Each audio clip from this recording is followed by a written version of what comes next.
Salut Citizen Kids, c'est Eric Antoine, je suis là pour vous parler de Destination Pékin, un dessin animé qui déchire sa race.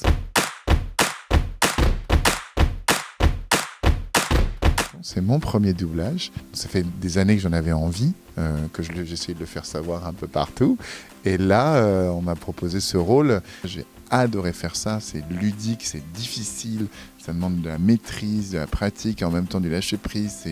J'ai adoré faire ça.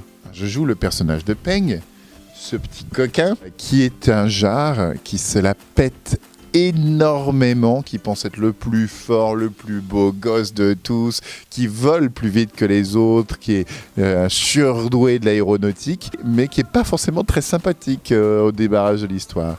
Et il y a deux petits cantons, Chao, Chi et Chao, qui sont séparés de leur volet à cause des cascades de Peng. Et Peng s'en fiche, mais complètement. Mais vraiment, il n'a d'intérêt que pour son nombril. Et il lui arrive un accident, il ne peut plus voler.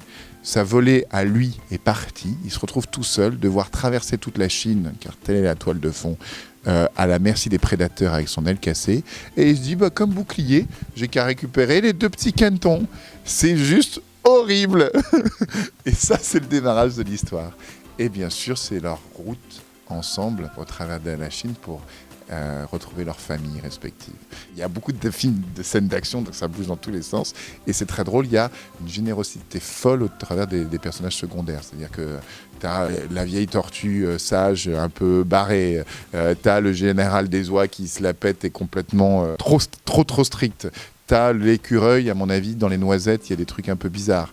T'as la poule qui est plus forte que le coq, alors que le coq pense être plus fort que la poule. T'as le méchant, c'est Gollum dans Le Seigneur des Anneaux en même temps. Enfin, t'as plein de personnages où tu ris. C'est beau à couper le souffle. C'est vraiment une qualité d'animation et de décor et tout. Tu vois les frondaisons, les ocres, les jaunes, les rouges. C'est d'une beauté magnifique.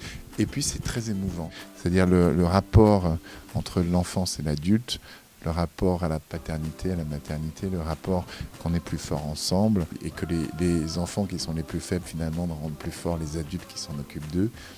Et ça, c'est très très très fort.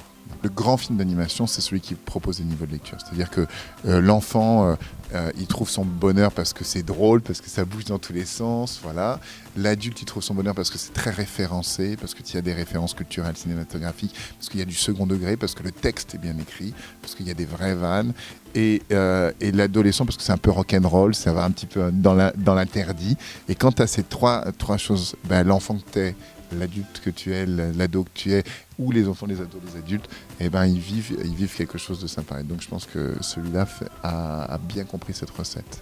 Le Kir est derrière nous. Destination Pékin.